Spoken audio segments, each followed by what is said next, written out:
Bon, je vais pas te mentir, c'est encore pas la vidéo que je voulais tourner aujourd'hui.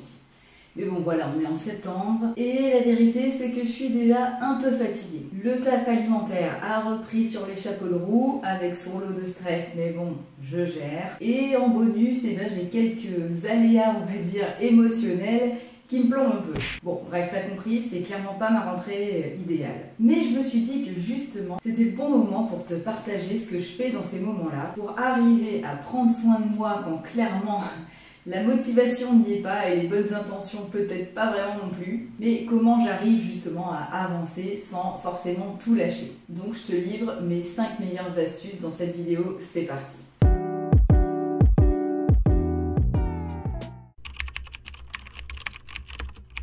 Dans l'intro, je te parlais de mon travail alimentaire. Ok, c'est la rentrée et on va pas se mentir, il y a du taf. Mais bon, j'ai la chance d'être dans un taf où je pointe.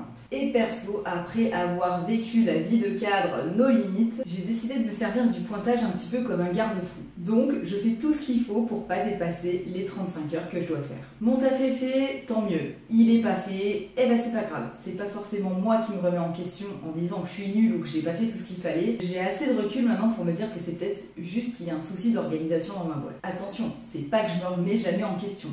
Mais franchement, je pense que ces dernières années, j'ai assez bossé sur ma confiance en moi pour savoir ce que je veux au niveau du taf. Et que des fois, c'est pas moi le problème. Et une fois que j'ai pointé, après boulot, tout simplement, je lâche prise. Si t'as un peu de mal à savoir comment on fait, je pense que j'en ai pas mal parlé sur cette chaîne et sur mon blog. Donc je te mettrai le lien approprié par ici ou en description dans la barre d'infos. Bon, je pense que tu seras d'accord avec moi, manger et dormir, c'est la base. Sauf que c'est pas toujours facile, surtout quand t'es stressé.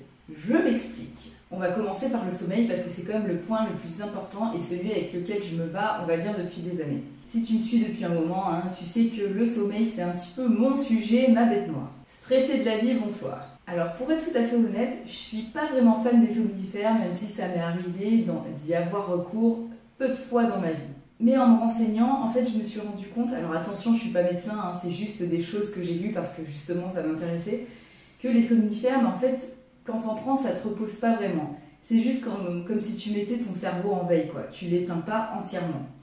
Donc du coup, c'est pas du sommeil réparateur. Donc quand je peux l'éviter, franchement, j'évite. Maintenant, j'ai un petit peu une nouvelle routine du soir que j'ai dû t'expliquer ou te partager dans une vidéo récente. En règle générale, je regarde plus trop les écrans après manger, je fais ma petite routine de journaling et je me mets au lit avec un bon bouquin. Sauf que quand tu vas pas bien, tu retournes, quand tu vas pas bien ou quand tu es stressé, pas la peine d'être au fond du gouffre, quand tu vas pas bien, et là je parle surtout de moi, j'ai tendance à me remettre instinctivement sur les écrans parce qu'il n'y a pas besoin de réfléchir, ça te coupe, c'est simple, c'est facile.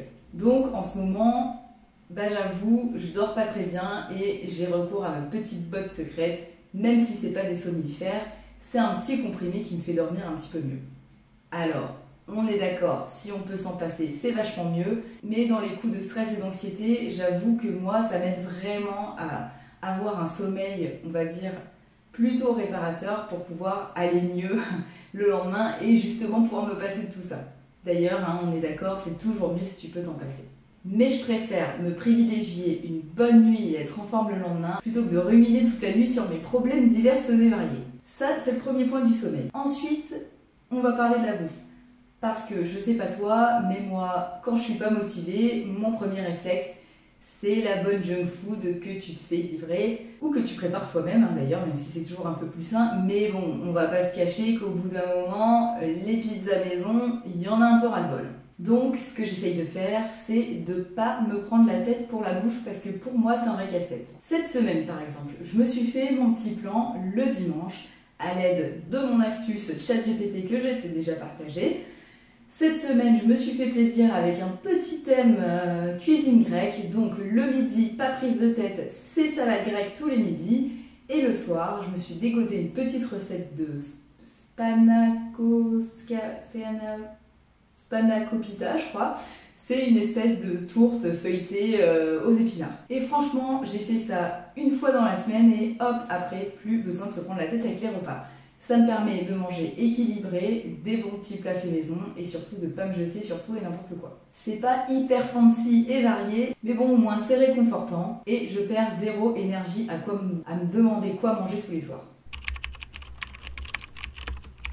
Je te le disais dans le point juste avant, franchement quand tu es fatigué, même tenir ta routine, ça peut être un petit peu difficile, on va dire. Donc, comme je te disais, ma routine c'est journaling et lecture, mais en ce moment j'ai pas envie.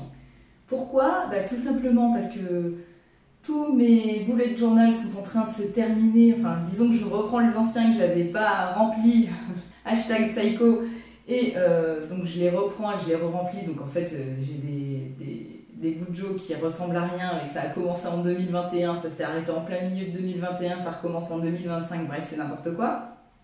Ça ne va pas du tout avec la psychorigide que je suis, donc du coup ça ne me donne pas vraiment envie de le faire. Et pour la partie lecture, mais en fait c'est juste que les quelques bouquins qui me restent à lire en ce moment, oui parce que je les achète par pile et je les lis au fur et à mesure, les quelques bouquins qui me restent à lire en ce moment, franchement c'est des trucs qui ont l'air intéressants mais qui sont plutôt de l'ordre du développement personnel comme je l'ai expliqué dans la vidéo sur Fabien Olicard, je te mettrai le lien quelque part par ici. Donc franchement, pour une détente du soir, c'est bof et ça donne pas vraiment envie. Donc, qu'est-ce que j'ai fait? Eh ben, je me suis fait plaisir, tout simplement, un petit plaisir coupable. Ou pas coupable d'ailleurs. Hein. Donc mes derniers petits kiffs, par exemple, eh ben, c'est un aspirateur. Oui, enfin. Je sais, voilà, c'est le cadeau à toi-même qui te fait kiffer à l'approche des 40 ans. Donc un aspirateur pour rendre mon appart tout beau, tout propre quand j'aurai fini les travaux. D'ailleurs, petit mot là-dessus, j'espère finir d'ici la fin du mois de septembre. Donc normalement, c'est une des dernières vidéos que tu verras avec ce magnifique décor. Normalement, ça devrait bientôt bouger, donc abonne-toi si tu veux voir la suite de mes travaux. Mais bref, revenons à mon mouton. Donc mon petit aspirateur que j'ai acheté et je me suis fait plaisir. Et en plus de ça, j'en ai profité pour m'acheter un nouveau bullet journal et ces quelques livres que tu peux voir posés ici, ces nouveaux romans. Je vais te montrer ça de plus près. Donc nous avons Demain est un autre jour de Laurie Nelson Spillman.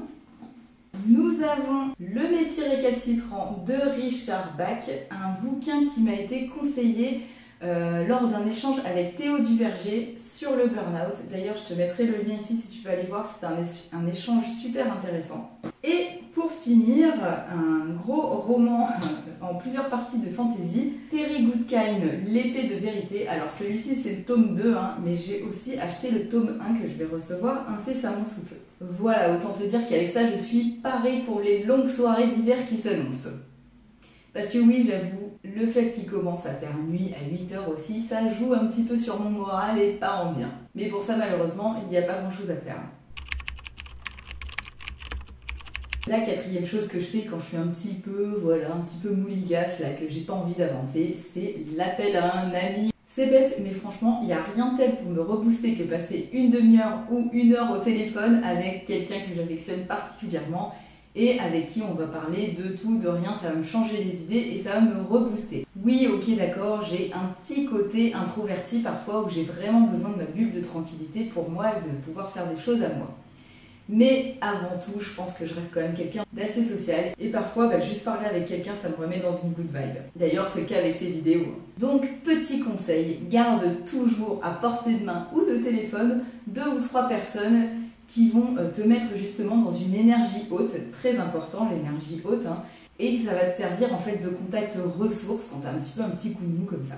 Surtout très important, des gens qui vont pas te juger et qui vont t'encourager et avec qui tu peux te permettre justement d'être un petit peu à plat. Sélectionne-les soigneusement parce que dans ces moments-là, ils sont vraiment d'une très grande utilité. Et ma cinquième et dernière astuce pour me mettre un petit peu en marche et me remettre mettre un petit peu, on va dire, de soleil dans mon futur que des fois j'imagine bien sombre quand je suis pas en forme, et ben c'est tout simplement de me prévoir des dates solo ou avec des amis pareil que j'affectionne et qui me mettent dans un bon mood. Ce week-end, pour te donner un exemple, je vais être un petit peu solo et donc du coup je prévois de tourner toutes ces vidéos que je n'ai pas eu envie de faire ces derniers temps par exemple. Encore une fois, je te mettrai un petit lien dans la description où je te parle de motivation et de procrastination. J'ai prévu également de me faire un petit peu de couture parce que toi-même tu sais, quand tu fais pas les tailles standards, s'habiller bien c'est assez difficile, donc je me suis acheté un petit perfecto, il faut juste que je rabote les manches, donc j'ai prévu de me faire ça ce week-end, ça devrait pas me prendre trop longtemps. Une petite virée à la plage pour profiter encore des derniers rayons de soleil du sud.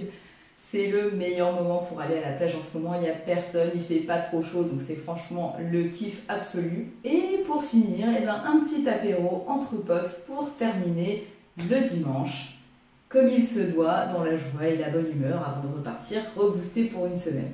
Bref, tu vois, c'est rien d'extraordinaire, hein. Mais franchement, c'est des trucs qui me redonnent de l'énergie et qui me rappellent pourquoi je fais ce que je fais au quotidien.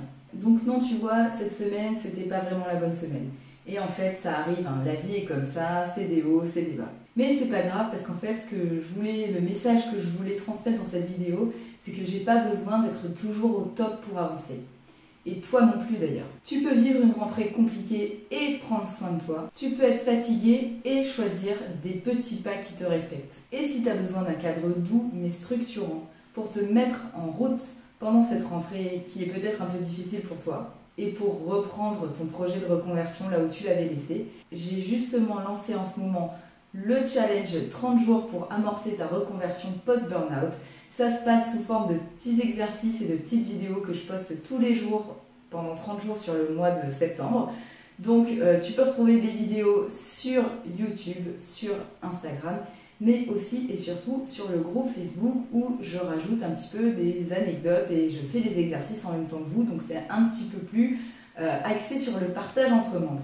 Donc je te propose de nous rejoindre, bien évidemment, le lien est dans la description, ce sera avec grand plaisir. C'est toujours bien aussi d'avoir une communauté pour se sentir soutenu et pas forcément tout seul dans son coin, surtout derrière les écrans. Et voilà, sur ce, eh bien, je te souhaite une bonne fin de journée, une bonne fin de semaine et je te dis à la semaine prochaine. Ciao!